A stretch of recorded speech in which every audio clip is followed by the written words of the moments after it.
मला वाटतं इम्तियाज जलील आपली औकात आणि आपली परिस्थिती विसरले आहे। त्यांनी जे म्हटलं की सिर्फ मुमरा नहीं पूरी महाराष्ट्र को हरा करेंगे, छत्रपति की औलादें और छत्रपति के भक्त और उनका खून हमारे अभी भी शरीरों में दौड़ रहा है। तुम नहीं, तुम्हारे 7 पीढ़ियां ऊपर से नीचे आए तो वो भी हरा नहीं कर पाएंगे महाराष्ट्र को। इतना एवढा मानसिकतेचे जे पद्धत आहे, मला वाटते की इम्तियाज जलीलला तमीज हा विसरलेला आहे।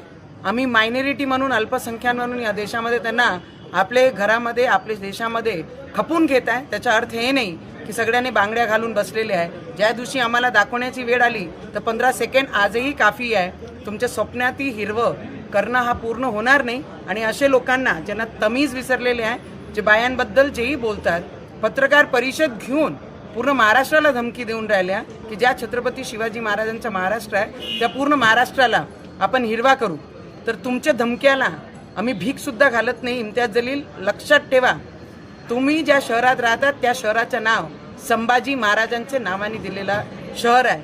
आणि तुम्ही जर बदतमीजी सोडली नाही आणि महिलाबद्दल आणि या महाराष्ट्राबद्दल अशब्द बोलणं सोडलं नाही तर तुम्हाला या पूर्ण महाराष्ट्रामध्ये, जिल्ह्यामध्ये हिंडण्यासाठी किती त्रास होईल तुम्ही लक्षात आणून घ्या एकदा त्याचं। जर एक ही जगह तुम जिले में घूम पाए, मेरा नाम भी नवनीत राणा नहीं, तमीज़ में रहकर अपने काम करो और जहाँ पे हैं वहाँ पर अपनी औकात में रहो।